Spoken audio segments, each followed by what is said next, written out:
So let me talk a little bit about the data, and then I'll jump right into the analysis so that we'll stay on time. So there's a great set of surveys that were done in 2015 by ICMA, the International County City Municipality Association.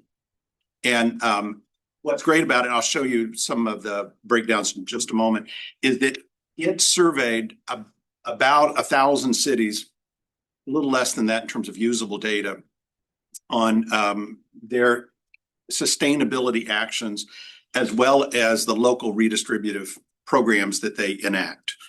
And so that's what the first part of the analysis will be. And there's a bank of independent variables. I'll run through those in a moment. But in that part of the analysis, we're going to be directly comparing the number of sustainability actions that existed in municipalities as of 2015 and the number of redistributive programs that they implement, in part with own source revenues, as of 2015. That survey has never been done since. And I don't know why. It was a great survey. So then we'll update the same analysis with the same independent variables, except jumping forward to the next period of time. As of 2025, at the end of 2025, technically, I think it was December 16th of 2025, where we're looking at implementation of climate action plans. There are other people that have looked at the internal differences in climate action planning. We're not doing that. We're looking at whether they are implementing something that the community has adopted and says that they are implementing as a climate action plan. So not taking advantage of differences among those plans. Unfortunately, we're not updating the redistributive piece, the traditional local social welfare kind of redistribution, because we don't need data on that. That is really meaningful. There's some stuff from census of governments, but they don't do a very good job of it, frankly. And it's a very large gross category, so you really can't tell exactly what they're doing. So let me show you the key hypotheses here. We're going to look at the Democratic two-party vote. So if political scientists use this, those of you who are not political scientists, this may seem unfamiliar. We remove all of the third-party votes and so forth, and so the denominator is the total number of votes cast for the Republican and the Democratic presidential candidates. This is to give us an ideological measure, and this is at the municipality level. So one of the challenges in the US is getting the presidential vote, which is what is usually used for ideological distinctions, at the jurisdictional level. I've got another paper where we're exploiting counties, because you can get that for every state, every county. But in this paper, we're using municipality votes. So when I talk about the Democratic two-party vote, that's coming from 5 states, where we can get it for every election cycle going back to the late 90s, early 2000s, all the way to the present. So those states are Pennsylvania, Ohio, Wisconsin, Minnesota, and Michigan. So all 5 big industrial states. They're all 5, they've been or are swing states in presidential elections, so they're not all probably blue or probably red.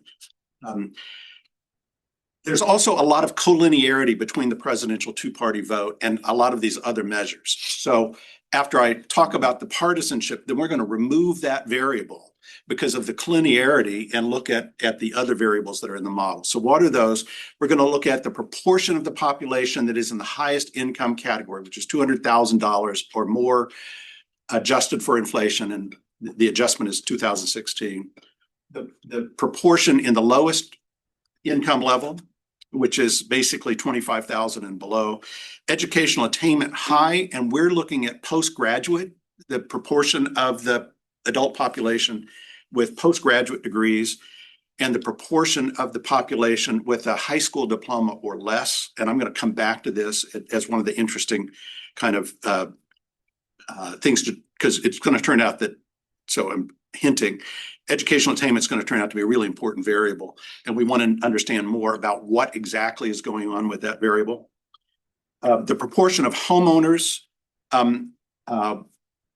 there's an argument that we kind of contrive that homeowners, based on William Fischel's home voter hypothesis, might care about sustainability policies because it affects the long-term value of their homes and what they can sell their houses for. From Richard Florida and the new urbanism, the creative class, and public employment, we expect to see both of these kind of redistributive forms of policies, both sustainability and traditional. And then we look at race and ethnicity. So we've got non-Hispanic, Black, Hispanic, and non-Hispanic other in the models. And we also are controlling for population, which is really the log of population, and the population density. Those are just control variables. We're less interested in those. So the dependent variables, this is as of 2015. So this is the first phase of the analysis. And it's a count of sustainability actions, count of the traditional redistributive programs. This is all from that survey. And you can see the variables. I've already run through those in terms of the expectations. When we get to 2025, I'll be talking about whether a community is implementing a climate action plan. So it's two different kinds of analyses. In this first part, we're going to be using Poisson regressions because it's unordered counts. And for the second, as of 2025, it'll be probit because it's a binary yes or no kind of thing. So this is just to give you a sense. I'm not going to dwell on this, but a sense from this survey of the number of communities that are saying yes to these kinds of sustainability actions. You can see that dedicated a budget line specifically for sustainability or environmental protection, which is a merger of two different kinds of things, and so forth. And you can see that there's a lot of variation in the number and percentage, and then the traditional redistributive kinds of things, which is financial support incentives for affordable housing, supportive housing for people with disabilities, funding for early childhood care and education, housing options and community for homeless persons, housing options for the elderly, and after-school programs for children. So those are pretty traditional kinds of things. And you can also see there's a lot of variability there. And this gives you a sense of the frequency of these different kinds of things. So on the left, sustainability action, the mode by far is none, 0. And then you see some 1, 2, 3, 4, 5, and 6, very few that engage in all 7 of the available things that were on that survey. Traditional, slightly more than half of communities are doing nothing in terms of those 6 items. So it's 7 items on sustainability, 6. So could they say, I don't know, was that possible?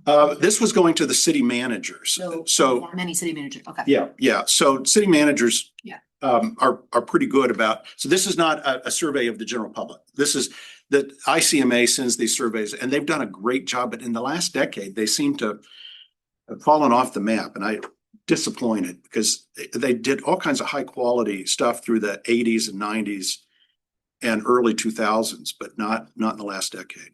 So, all right, let's get into it. So one of the limitations of the data on the dependent variables is we don't know when these things started. So these are counts as of 2015. And so I'm going to show you both a levels analysis, which is just an association of where the communities fall on the IVs and the number of these activities on the DV side. And then we'll look at differences, and this is a difference from 2000 to 2012. When we get to the 2025 as of, and again, we don't know when they started these things, those are going to all be relatively recent. We'll be looking at the as of 2020 for levels and differences from 2012 up to 2020. So I'm not going to dwell on the tabular output, but I just want to show you what it looks like, and more than happy to come back to this in the Q&A. And you can see that the Democratic two-party vote is significant in both of these analyses. And when we remove it, a bunch of the other variables, as we expect due to multilinearity, begin to pop. So let me, these are all the pictures I'm going to show you are marginal effects. So this is controlling for the other independent variables in the model. And I'm going to start by showing you the levels analysis.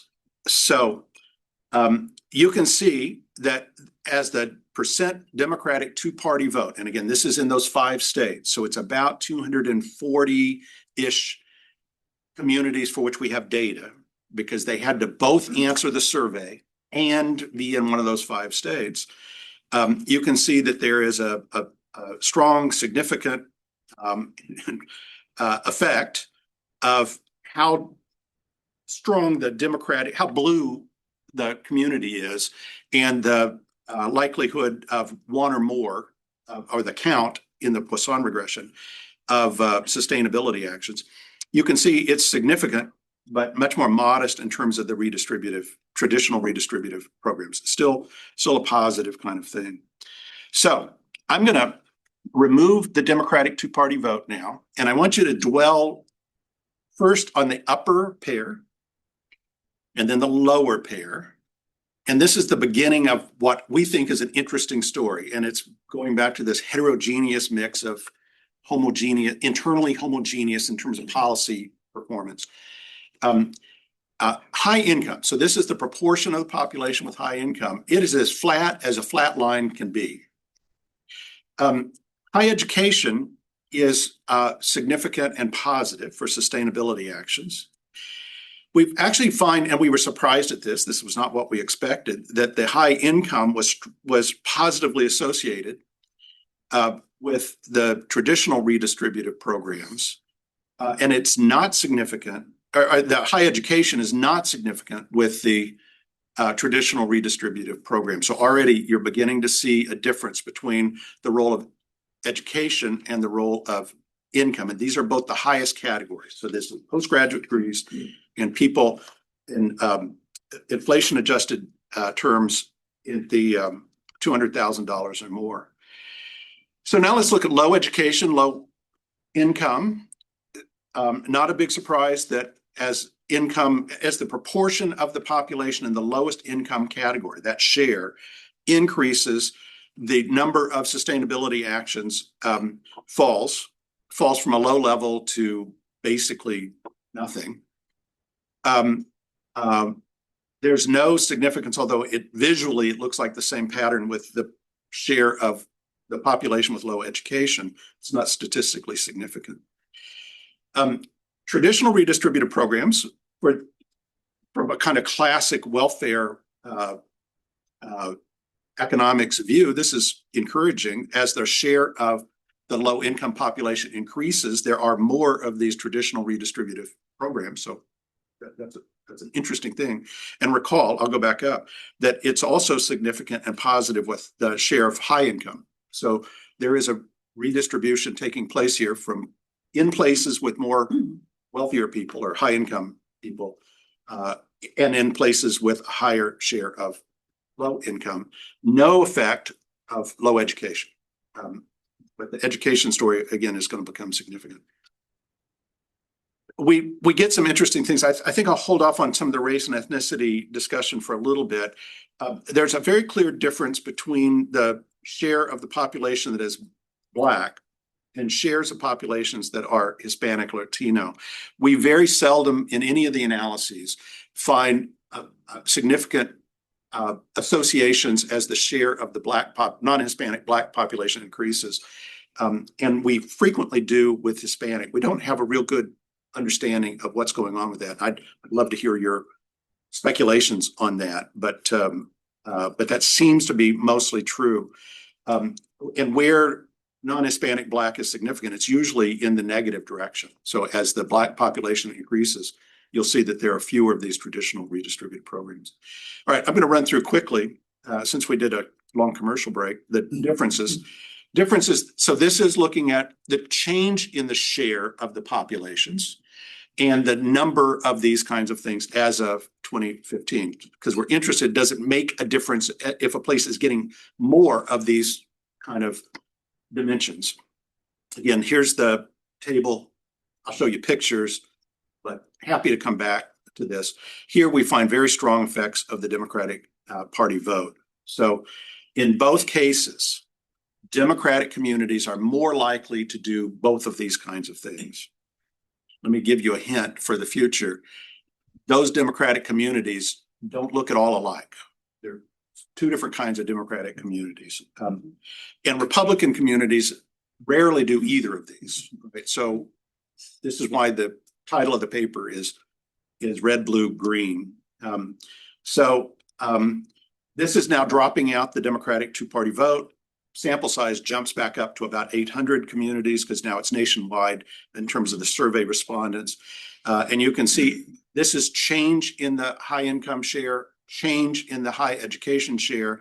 And you can see as the proportion of the population community holding postgraduate degrees increases, you get a sharp increase in the number of sustainability actions. That's the upper right-hand picture. Traditional programs, as the share of high income increases, you get more of those. As the share of high education goes up, postgraduate degrees, you're beginning to see, I hope, that these look like very different kinds of communities. So these are places that are increasing in high income or increasing in the population with postgraduate degrees. Postgraduate degrees, you see a lot more of these sustainability actions. You do not see the same with traditional redistributive policies. So let's just move right on. Low income, the larger the low income population, the fewer sustainability action. There is an increase as the share of low education increases with sustainability actions, which is not what we expected, but we find it. And we're in terms of income and education that at the low end, we're not seeing more. So if a place gets a larger share of poor people, it's not increasing the traditional redistributive. If the increase in low education, the lowest, that's high school diplomas and below, increases, it is not increasing. We don't see an increase in the association with traditional redistributive programs. This is the race and ethnicity kinds of things. As the share of the Black population increases, you see fewer sustainability, you see fewer traditional redistributive. As the shares of Hispanic, Latino increases, we don't see sustainability, but we do with the traditional. All right, so let me jump ahead to 2025. Now we're going to drop the traditional redistributive. We're going to focus only on climate action plans. And presenting this, I'm going to present both the levels and the changes together because I only have half of all of those kinds of things. And what you're going to see, and I'm happy to report because I was a little nervous adding in the 2020. We started off with the survey data through 2015. And it was recommended that we needed to update this because a lot of stuff has happened. And so happy to update it. A little nervous that the associations might have disappeared or reversed. And okay, now what? But the data are what the data are. And in any case, let's take a look at this. So we're going to look at levels and differences together. Here are the tables. Again, happy to come back to this. Again, we find very strong associations. Now, these are probits, not, so we don't have counts, just a 0, 1. So here's the Democratic vote on climate action plans. You'll notice it's 0, 0, 0, 0, 0, until it gets to be a fairly blue kind of place. So as that proportion increases above 50%, particularly as it gets to 80, 90, and 100%, you're seeing it. As the places get more Democratic, it's still significant and positive. But here, they're both significant, but the level story, it just pops. All right, so postgraduate education. Again, the larger the proportion of the population with postgraduate degrees, the more likely a climate action plan. The more that population increases in the share in the community, the more likely. High school or less education, as that gets, the low education levels of attainment are lower, but there is a slight effect for climate action plans, but it's pretty modest. Income effects, we do see a slight effect on the increasing share of income, but not the levels. And then in terms of the race and ethnicity variables, there's a negative effect. It's actually very significant. That's that upper left-hand tile. It looks flat. It isn't. But what that's telling you, as the share of the Black population increases, it's less likely to have climate action plans. And as the share increases of the Black, non-Hispanic Black population from 2012 to 2020, the likelihood of climate action plans drops basically asymptotically to zero. And we see something similar with the Hispanic population. It's negative, although in terms of change, it's not statistically significant. But visually, if you were looking at the sign, you would see a negative, but not significant. All right. So here's the deal. What we're seeing is a big difference between education and income in terms of sustainability and local redistributive. And one of the questions that we wanted to ask ourselves is, what is it about this postgraduate? Because in the literature out there are mixed findings about education. And a lot of the literature uses the population with bachelor's degrees or above. They don't differentiate between people with bachelor's degrees and postgraduate degrees. It occurred to us that there are two kind of interesting hypotheses here that we call the tip of the iceberg and college towns, just to make it easy to remember. So tip of the iceberg would be that as educational attainment levels rise, whatever those are, that you'd expect to see more of these sustainability kinds of policies. And so if that were the case, we're measuring it poorly by differentiating between the lowest educational attainment level and the highest. And so what we're going to do is drop that, the lowest, and put in the proportion with bachelor's degrees and the proportion with postgraduate degrees. If it's college towns, when we replace the low education with bachelor's degrees, we would not expect that variable to be significant. All right, so you see the setup here is now we're replacing the lowest educational level with the next to the highest in terms of census data, which is the population with bachelor's degrees. So what do we see? Well, let me make it really easy for you. Let me show you some pictures. What do you see? So bachelor's degree, flat as pancake. As the proportion of the population with bachelor's degree increases. Now, this is as of 2015. And the postgraduate degrees is positive, right, in a very strong way. So this is suggesting that this is not the tip of the iceberg hypothesis. It's more like a college town hypothesis. Here it is with change. So this is change in the proportion of the population with bachelor's degrees, change in the population with postgraduate degrees. It's not hard. Sometimes you don't need statistical tests. You can use what I used to teach students was the interocular test. That's the one that hits you between the eyes. And this is one of those that hits you between the eyes. Now, I don't have a picture, and I apologize for this. I should, but if we go back to the results here, and I can't see it because of a tile that's sitting in front of it, there is one variable in one of these analyses where the proportion of bachelor's degrees is associated positively with the caps. And so that is this I don't know if you can see my cursor, but if you maybe okay, I don't know if you see here. So in the 2020, as of 2025, there is a modest but positive relationship, which does suggest that there might be a tip of the iceberg. But of the four tests, as of 2015, as of 2025, levels and differences, we only find the bachelor's degree variable significant on one occasion. So maybe something is going on there. I'm not going to say it isn't, but the stronger evidence suggests more the college town kind of thing. All right, let me get to conclusions, and then we'll take questions. So if I were in Colorado, I'd say Pueblo versus Boulder versus Colorado Springs.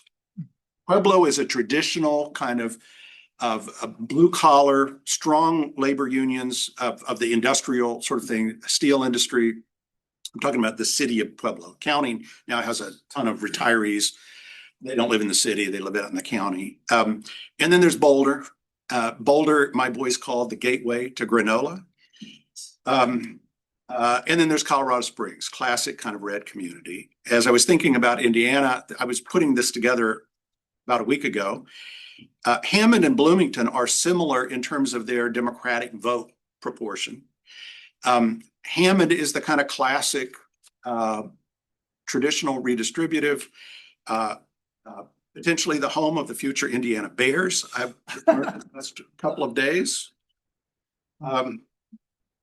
Obviously, Bloomington is kind of a green sort of place, and Mooresville is a kind of a quintessential example of a classic red place. Doesn't do much of either of these kinds of policy, tends to vote Republican pretty heavily.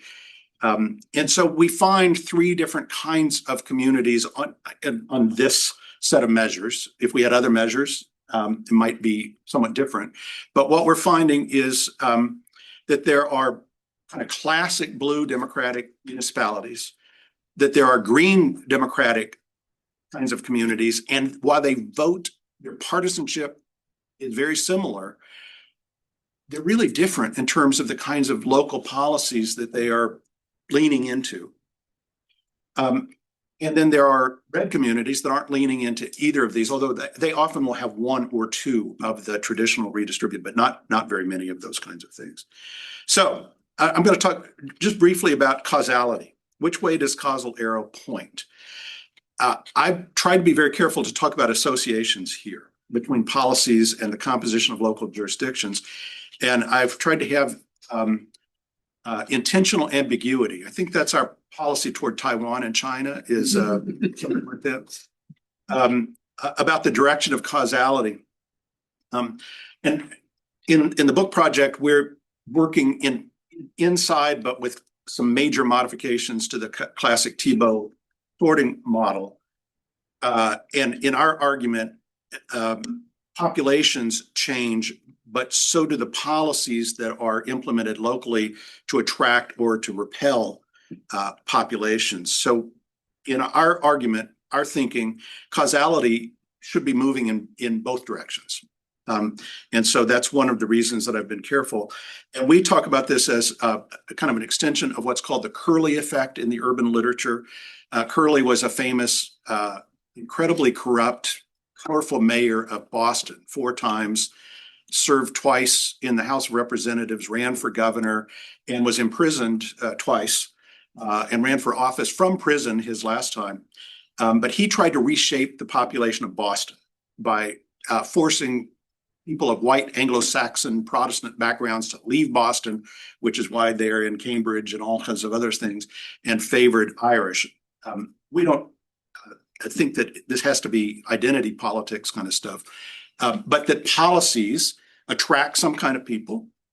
Other people don't want to support those. And so we treat this, or we call it a Curley in every council chamber, where people are being attracted to a community based on what it's doing, or choosing to live in other communities if they don't want their tax dollars going that way. It doesn't happen fast, but that's the argument. And that's why we're careful about this direction of causality.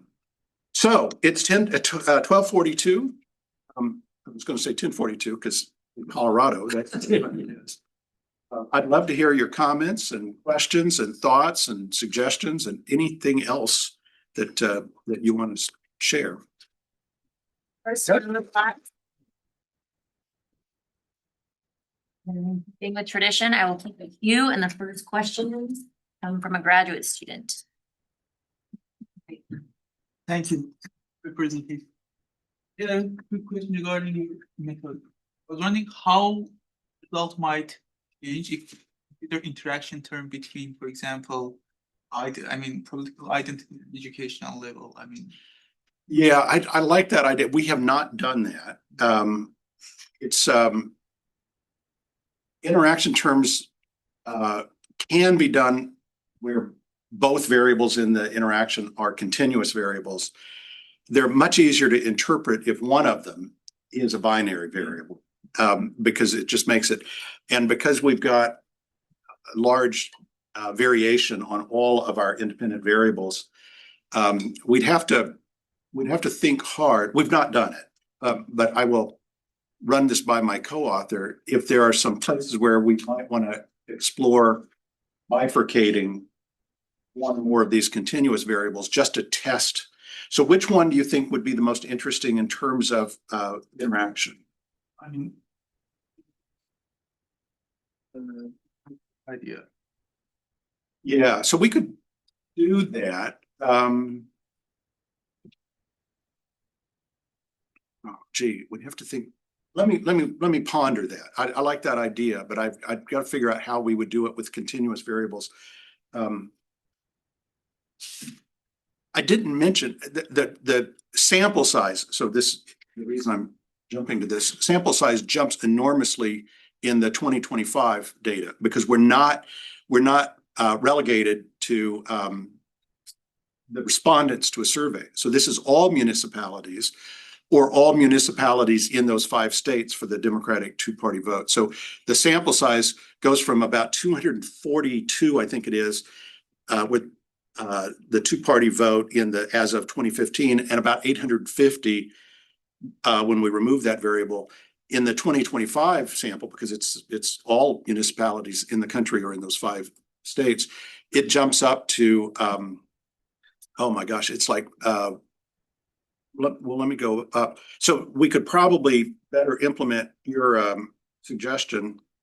Yeah, so it jumps up to 854 communities where we have the two-party vote, and over 14,000 communities where when we remove the two-party vote. So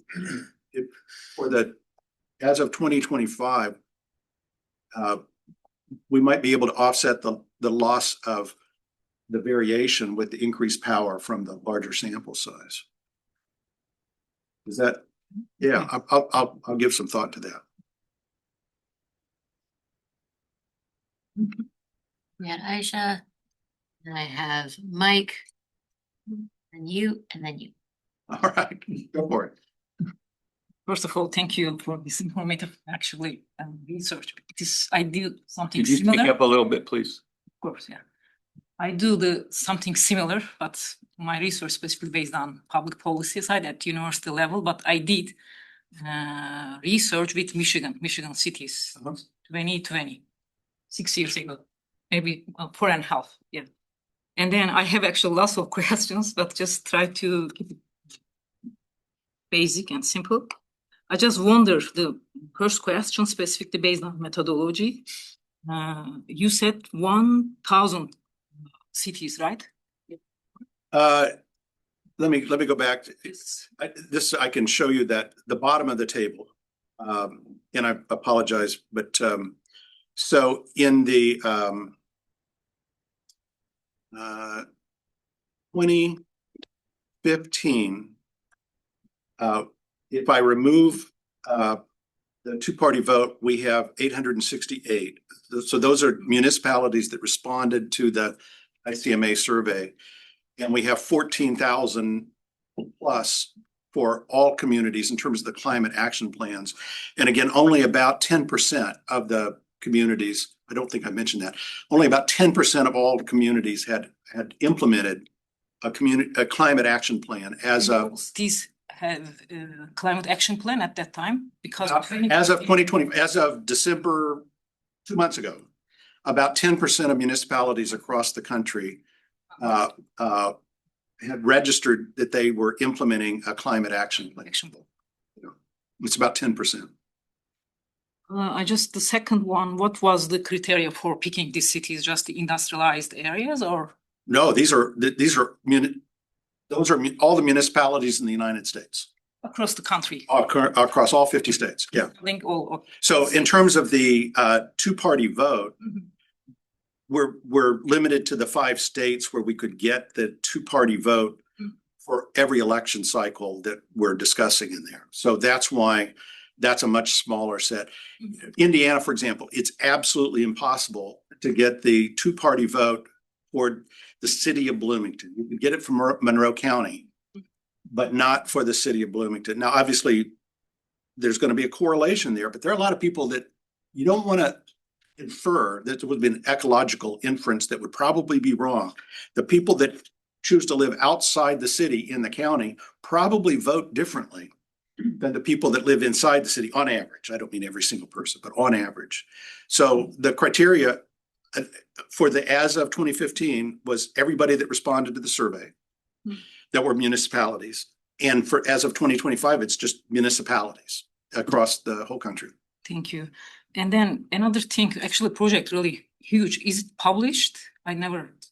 No, well, we've published other papers, but unfortunately, this has been going on very slowly because I kept being chair or director or chair of university committee. That's why I retired. So I could do more Continue. research. For those of you who are at the beginning of your careers, good luck. You got to get tenure. As soon as you get tenure, they're going to stick you on all kinds of committees that you think, oh God. Two more after that. Sure. I will be. According to the project, sustainability action specifically based on, I just checked the variables, based on climate action. But after 10 years, because Paris Agreement 2015, right now is different. Like, of course, including sustainability, and also focusing Right. climate action, but all sustainability 10 years ago, focusing on maybe just like local, like local economic goals, decreasing Yeah, so if you emissions. go to the Right, paper, way different. And in that research, how can we describe sustainable action in that? yeah, so if you go to the paper, the citations to the source of the data, and we have the websites for every city that is implementing, that claims to be implementing climate action plans. There is some, oh gosh, I forget who I read. It was from the public administration literature, that the worst thing for a public planner is to admit that what they're claiming to implement is what they would have implemented anyway. And so it's possible that some of these climate action plans are not all that ambitious. And there is a good literature, and we cite several of these papers that digs into the climate action plans and analyzes the differences across the climate action plans. We decided not to do that. We decided to just, if they were listed as, they listed a climate action plan as being implemented, we said, okay, we weren't going to adjudicate whether we thought that that was a good one, a viable one, or anything like that. And that, I mean, coming up with those kinds of boundary conditions, that seemed more controversial than just saying, okay, they're claiming to implement it. We'll take a look at it, and we'll just use it as a implementation. Can I ask one more? Just Really quick, we have a accumulating line. no, yeah, I'm too much today. Just one more. I just wonder your view, and also like as a scholar, of course, do you think can sustainability serve as a cross, like, I hope I articulate right, as a cross-partisan governance bridge, or does it reinforce polarization? Well, the evidence in this paper would suggest that it is highly partisan, but it's not just Republican Democrat. Current time, right now. Well, both as of 2015 and 2025. Now, that's not a huge historical span. That's just a decade. But as of both 2015 and as of 2025, the evidence suggests that it's only going to be in Democratic communities, but it's only going to be in a subset of those Democratic communities. This is not, which is frankly why we like this paper, for our argument that what should drop out as a hypothesis from our reformulation of the Thibault sorting is this heterogeneous mix of internally homogeneous jurisdictions. Not perfectly homogeneous, but in terms of these are more alike each other than they are alike these over here. So it's certainly not cross-partisan, but it's not even intra-partisan. in the sense, well, I guess it is on the Republican side. They don't do either one, and they haven't been doing either one. So there's a lot of uniformity there. But in terms of the Hammond, Bloomington, nobody going to Hammond is going to think, did we just arrive in Bloomington? This looks just like Bloomington. No, they're going to know they're not in Bloomington. And if you're from Hammond and you come to Bloomington, you're going to know you're not in Hammond. And yet the vote proportions are going to be very similar. Thank you. All right, yeah, Mike. Yeah, I think I misinterpreted sort of the way you set this up originally, and that sort of influenced the way I evaluate this paper. So and I think it's because I didn't read table 2, where you list what's in these sustainability actions. For some reason, I was thinking that a big part of what the sustainability kind of policies would be some sort of subsidies toward or tax breaks for putting in solar panels. I've been living in Bloomington for over 23 years. That those were kinds of things would be in there, but those are not in your list. And I was thinking that if your list included those kinds of things, or if you looked at the subsidies, then it would be a little bit more of a distributive sort of politics, because it would be distributing benefits from one part of the economy to another part of the economy. Sort of how would that sort of change the analysis you're doing? So unfortunately, we didn't control the survey. Right. It's a really well done survey, but we didn't control it. We didn't write the questions for it. And here's the list. You can read it. Yeah. And the first one actually does include both more traditional environmental. So somebody could click on that, and that could be, water retention kinds of things to keep sewage from spilling into a stream or something, which is, in our view, kind of a classic environmental, a CPR kind of view.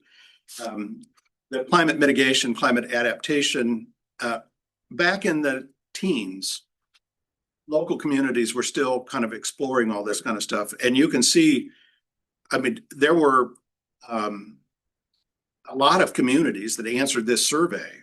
And the highest number there is 272, which is a little over a quarter of the communities. And some of them, it's really small, like a climate adaptation plan, 49.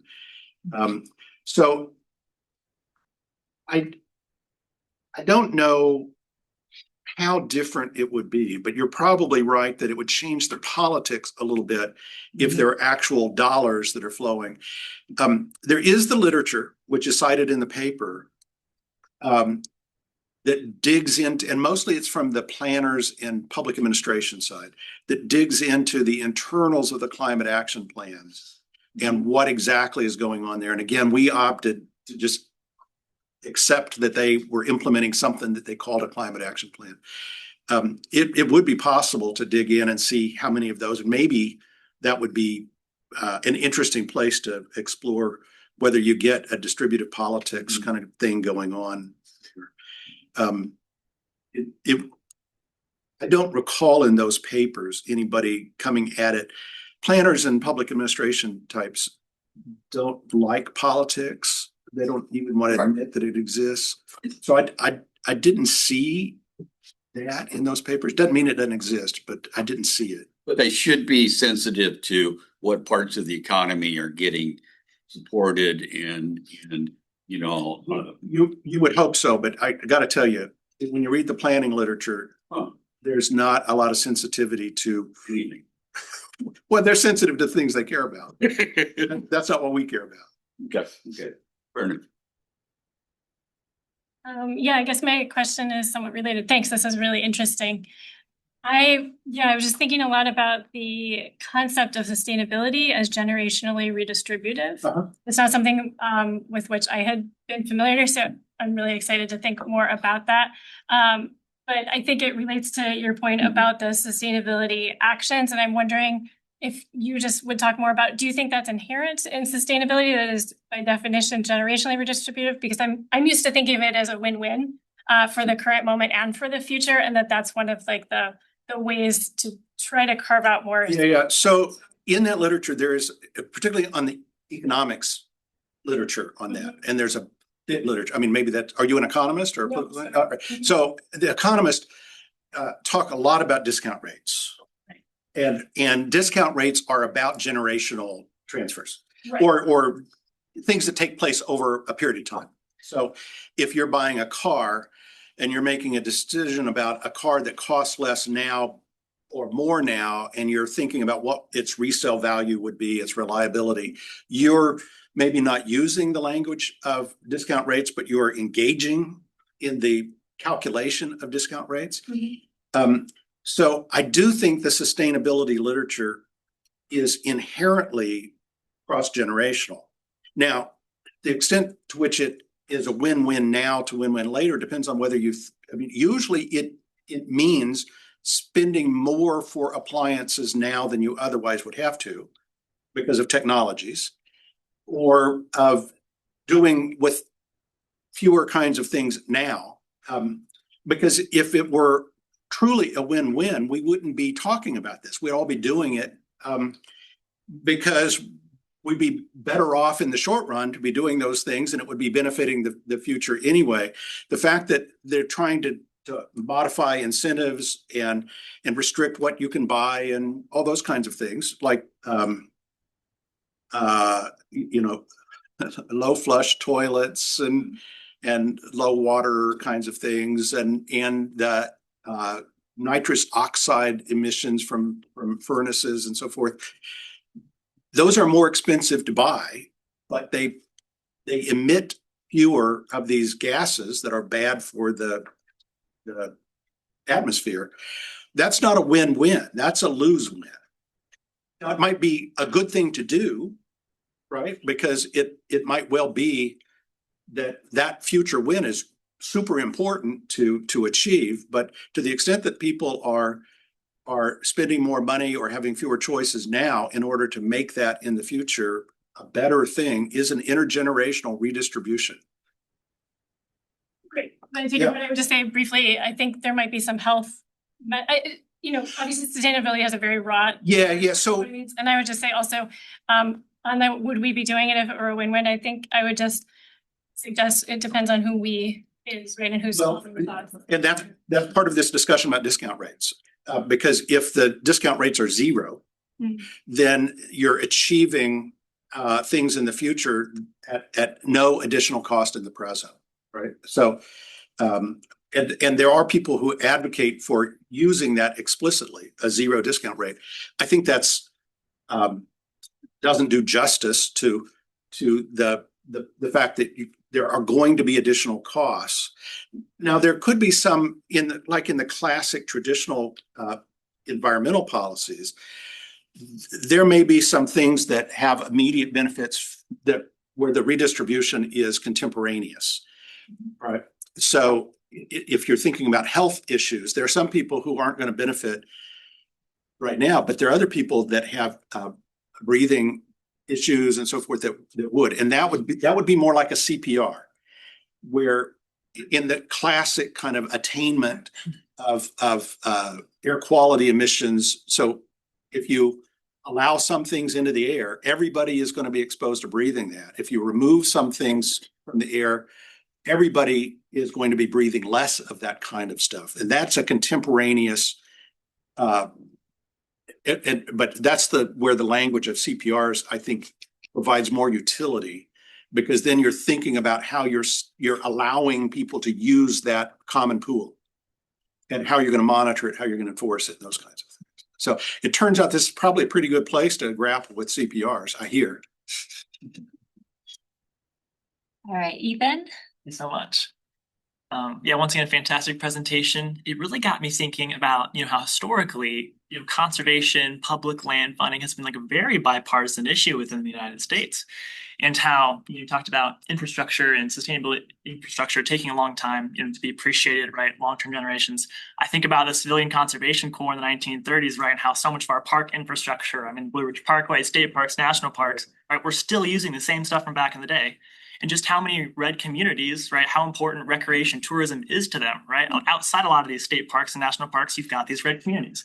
So looking at your data, I'm just curious, how different do you think people view park funding, public park funding versus environmental protection sustainability. Because in my view, it's a lot of times you can accomplish the same goals, right, in the name of public parks or conservation that you can climate mitigation, right? Yeah, that's an interesting point. I mean, from our perspective, what we'd like to see is how, at the local level, how would the mix of those kinds of public goods be distributed across different kinds of communities? And it is certainly the case, if you go into some of these red communities that are in our sample, what we're not measuring with these surveys or the caps is the amount of land set aside for parks, for trails. And it's certainly the case that the newer suburbs tend to have a lot of those kinds of things. Those kinds of amenities are very popular, particularly for households with children, school-age children. And so it might be that there'd be more bipartisan support. And I don't even want to say bipartisan support, where people are voting with their feet into those kinds of communities. And again, that's part of the Tebow sort is where are people choosing to move to? Where are they, in what places are they deciding to exit? So it seems to me very plausible that you would find red communities with a lot of those kinds of things. And it might actually be more. If I were making a hypothesis, and here's the basis for that speculation, purely speculation, totally speculation. Conservative households are more likely to have children. And those kinds of amenities are much more valuable if you've got young children, right? So it wouldn't surprise me. I've often been wrong, so this could also be a place where I'm wrong about that. But as a speculation, it wouldn't at all surprise me. And certainly these planned developments always have a lot of walking trails, bike trails, dog parks, and things like that. So go for it. See what you find. I like the idea.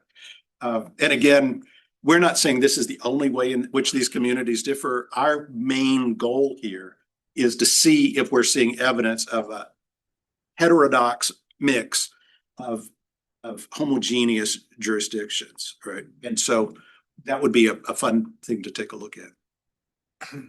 And just as a two finger on that from online, Bren has written the additional challenges in evaluating community perspectives based on how those spaces are funded locally, such as the financial burden of taxation being placed primarily on user groups like hunters. Mm-hmm. So.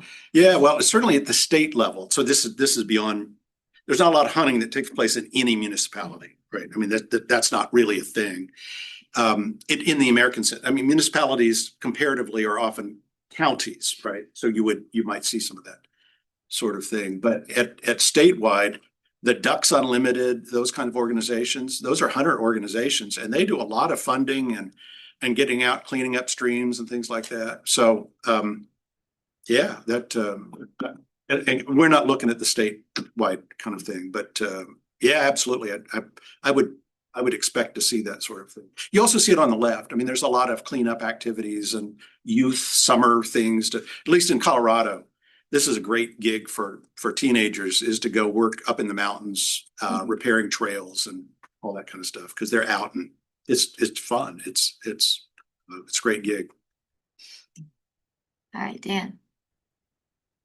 Yeah, great presentation. I have lots of questions, but I'll restrict myself to one question and one musing.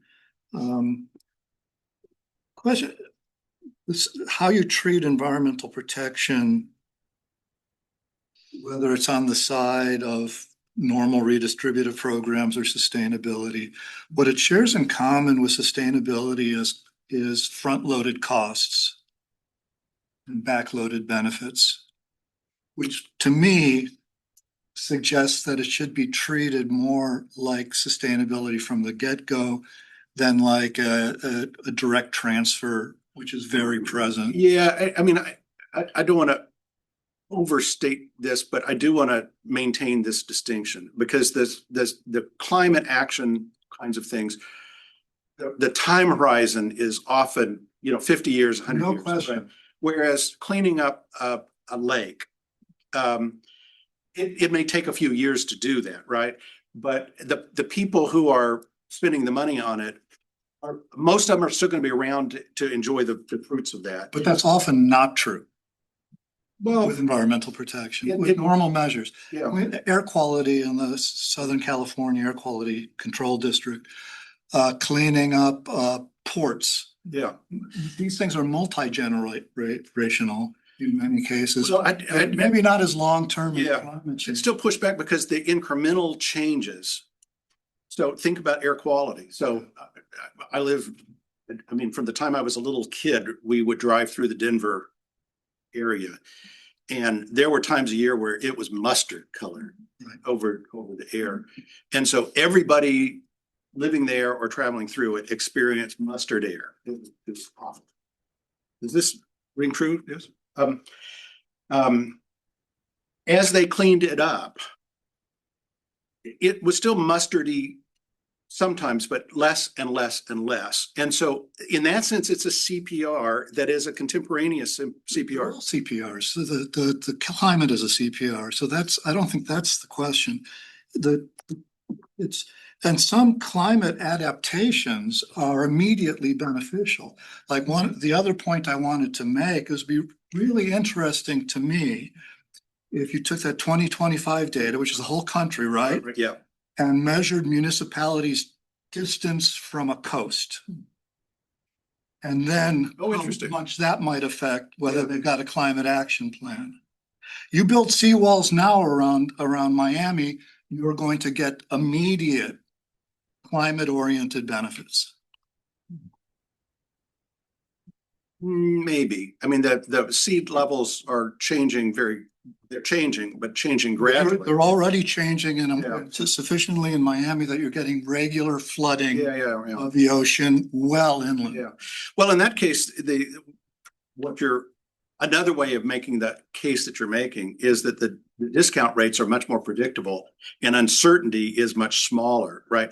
So one of the things that this literature is suggesting is that places that are not engaging in these climate action plans, and these are surveys of local people and so forth, there's a good literature on that, is that the places where there's greater uncertainty about the magnitude of climate change are not engaging in these kinds of things. And so if you've got something where it's visual, where the flooding is visual, then the uncertainty is decreasing. And the likelihood of engaging in that In would that way, go up. it's similar Yeah. to the treatment of so-called ordinary air pollutants and hazardous air pollutants about which they're. I like this hypothesis about distance to the coast. My counter hypothesis is that it's distance to a university. Maybe, and it, And there are universities near a lot of coasts, but interesting to raise both of those. yeah. But the one thing about coasts I just know anecdotally is even in Republican states, there are mayors and city councils Miami has a climate action plan, for Yeah. example, a Republican mayor, Republican-led city. So it's, It's I interesting. think I would expect it not to be completely insignificant. Yeah. Well, I think we're not where the uncertainty is lower. The discount rates are going to be more precise. And also where the certainty is higher, Right. the ideology is going to wash out more. Probably so, yeah. Yeah, probably so. Although I doubt it washes out completely. Yes, I Yeah. would never say. Yeah. I think that's so baked in right now. And even in some of these red states, you've got pretty blue or green communities. I give you, for example, Bloomington. Where, you have to look up the climate action plan. It's just also a question, not just the discount rates, also the time horizon moves up dramatically where you've got immediate effects. Yeah. Well, but so does the certainty that you're going to. That's what they're gonna see a benefit, yeah. interrelated. Exactly. On a similar point from someone online, and then we'll go right there was the fact that many of the climate action plans are either included in like regional or state level. And so I had a similar question about the sort of level of analysis, the relevance of if you have good sustainability policies at the regional or state level, what does that mean? Yeah, so the way, Like essentially red districts and blue states, right, versus blue. yeah, so that's a great point. But it's also the case that where there are these regional climate action plans, local communities opt in or don't opt into them. So they may opt into a regional, so this is very true in California. There are several regional climate action plans, but you see a very spotty adoption of those CAPs. So you'll see maybe 3 or 4 or 5 municipalities that have opted in, and then another dozen that have not. So what it does is it actually reduces the cost of developing a CAP, and it creates probably easier implementation in the sense that they can lean on one another for resources and so forth.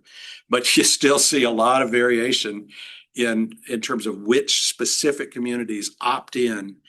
I don't know of any place, and I don't want to go too far out on a limb on this because I'm probably wrong, but I can't recall, I'll say it like that, I can't recall any regional plans that require municipalities to participate. And again, there probably is some place where that happens, but having looked at, I don't recall examples of that where the regional plan was adopted and a mandate that the local governments pour resources into them. It's an opt-in. It would be interesting to know if that makes, for example, redder counties more likely to say yes, because it's primarily a cost challenge as opposed to an ideological. Yeah, it might be. The most frequent regional plans are in California. And there are several that are multi-county kinds of things. But again, the municipalities are they're not required to opt into them. But it might change the likelihood of opting in at the margins where maybe they've been considering it and it's just easier to go ahead and adopt. But and it might also just be important to note, Aaron Delot's been sort of putting up a lot in the chat here because he's done a lot of work on looking like action plans here in Indiana, and a lot of those are covered regionally. oh, all right, okay. And so I'm curious that might be a trajectory. Let's ask him if there's an opt-in or opt-out option, I will when we take our next question. I'll ask him that. because I'd love to know the answer to that. So I was curious about your use of a TBU sorting model. Right. Context of this paper, and so my understanding of the TBU model is that it requires, in order for it to be a driver of municipal policy, that people have to care about that particular policy to some extent, right? So like, if you're going to choose to move somewhere or move away from somewhere, and that incentivizes a municipality to adopt or not adopt, certain policies or spend. Yeah. And so I guess I'm curious. I mean, do you think that people cared that much about, sort of what their city's doing about climate change, such that it would influence their decision to live somewhere? And I guess I'm just thinking in contrast to like other categories of municipal policy, like schools or public parks, for example. Right. This is probably pretty low on people's list. Well, so in other chapters, we're looking at a variety of policy activities at the local level, and most of those are things that people care about a lot. One is crime, and we measure crime in terms of homicide rates because it's the only type of crime that's regularly reported and measured, and it is probably reliable. All the other ones are squishy, and you've got weird kind of stuff going on. Property crimes don't get reported as much, or they don't get recorded by the police department as much if the violent crime rates are higher, because they don't have the resources to do that. And we find a pretty strong set of effects with homicide rate and other kinds of behaviors where people choose to live and move. And some of it is highly biased towards resources. People with lower income, lower education are more likely to relocate to places with higher crime rates than people with more resources. We searched for a long time to come up with good measures of the quality of schools.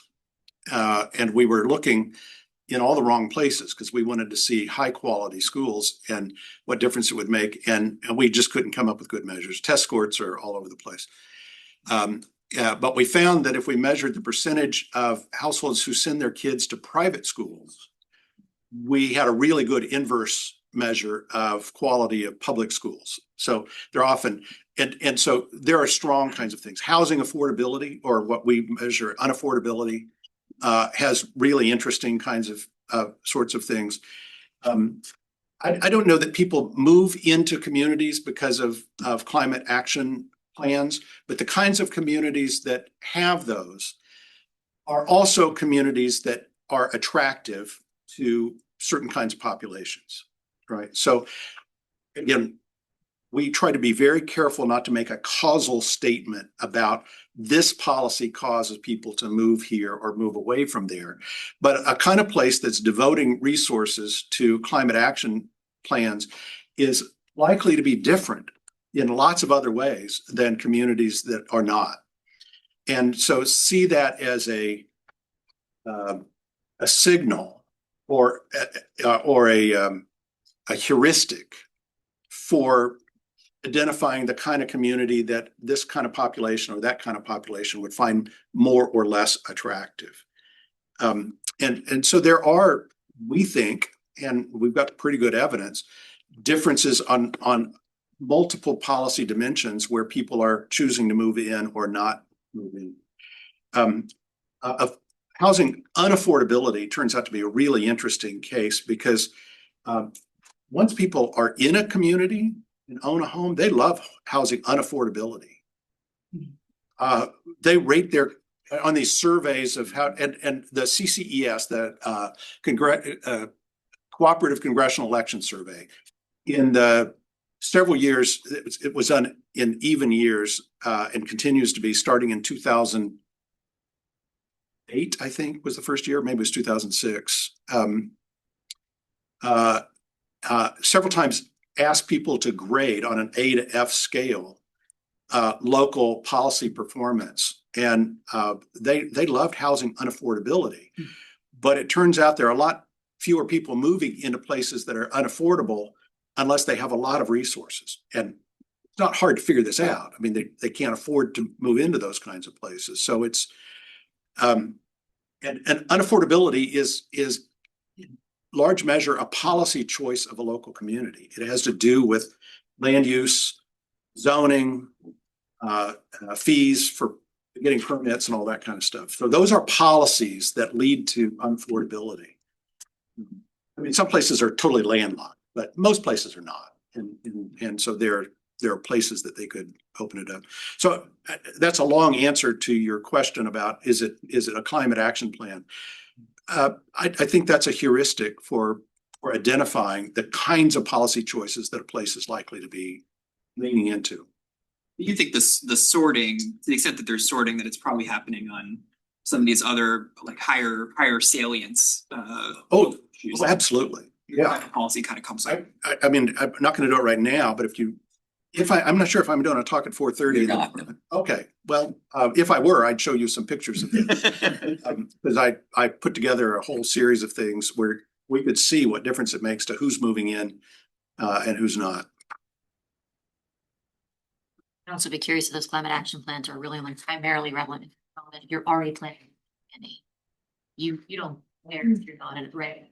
You care much. You're going there anyway. You got family there. You got some reason. You got a job. Sure. Then you support a climate action plan because you know, right? That's not that might not be the reason you're sorting, but you have to go there anyway. Think of it as a heuristic about the kinds of values that community is promoting. So to us, that's really the more important thing is what are the kinds of things that a community is leaning into or not leaning into. And I think you can see from these pictures that communities are leaning in very different kinds of ways. And it turns out that shows up in terms of partisan voting and other kinds of things. Okay. So my first comment is about, so can we take about overall support for local sustainability policies. Because if you just say, well, okay, red communities, 0, then you split the blue communities. So that essentially leave you with very limited amount of overall support for local environmental policies. Okay, so that's one way of reading your results. Okay, and then maybe there essentially means so potentially a puzzle at the national level. No, so essentially you would say with that, if there is some kind of translations of those preferences at the national level, we should be observing relatively limited support for overall sustainability or environmental policies. But what you're observing is more like a very clear split between Republicans and Democrats, where essentially pretty much any variable that is not partisanships wash away whenever you want to explain, for example, legislative voting on environmental things in the US Congress. Okay, so essentially that I think opened the door for kind of some other puzzles there. Okay, and then my second question is, so is it the case that you are getting, so if you focus on the blue districts, you're capturing a lot of Rusty Bells type of districts? Essentially, well, if I am doing it really bad from an economic point of view, environmental policies are like secondary or third, or I don't know where they can be my list.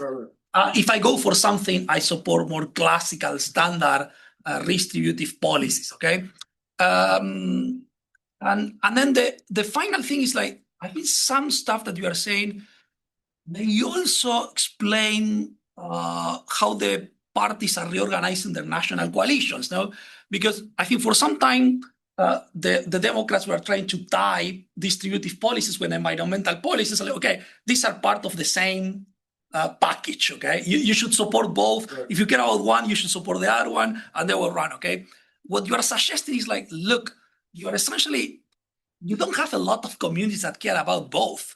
You're essentially you have part of your coalition that cares about one, part of your coalition that cares about the other one.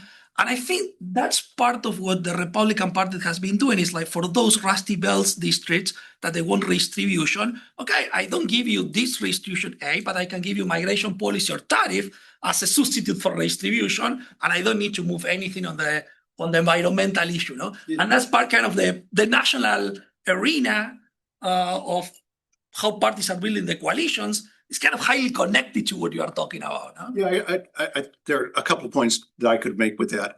One is, in terms of some of these policies, this is the argument for moving the policy domain to a higher level in a federal system. If you've got a lot of shirking and free riding, and you need to have everybody participate, depending on voluntary action, is problematic. I mean, Lynn Ostrom made that point all the time, right? I mean, there are different levels of government for a reason, or they can be utilized for different reasons. Maybe that's a better way to say it. And so, looking at these data, it suggests that there are a lot of communities that are not leaning into the sustainability, and a lot of communities that are not leaning into the traditional redistributive kinds of policies. And there are no doubt constituencies in those places that would very much like to have those policies. So that would suggest politically, and from a policy point of view, moving to a higher level of government for those kinds of things would make sense. But to try to curtail the fruits of free riding. In terms of the partisan coalitions, I agree with you. I mean, what we saw in the 2024 presidential election is that Mr. Trump did much better with working class voters and ethnic and racial minorities. Didn't win a majority, but did a lot better than Republican presidential candidates have done historically. And there is this kind of realigning going on. I don't know if it's permanent. I don't know if that was temporary. We'll know that way down in the future. But to the extent that Democratic-controlled cities are not leaning into some of the things that benefit directly now, immediately, low income, lower level education people, then that frees them up to look for other kinds of sponsors. So that I don't claim to know what the future looks like, but these data would certainly suggest that it opens up that kind of possibility. Thanks. We have one final point online, and the question was sort of what are next steps to sort of learn more? Yeah, so I'm gonna talk. What was your name again? Matty. Maddie? About the interaction effects. I'm curious now to see what would happen with this paper is in pretty good shape, I think, with some cleaning up of language. Dan, thank you for your clarifications. To go in and so the next step is to finish tidying up the rest of the book and anyway, and hopefully get it done this calendar year and get it out the door. It's been stagnant for way too long. Anyway, thank you for the opportunity to come back. Okay, I've been back at the workshop. It's fun.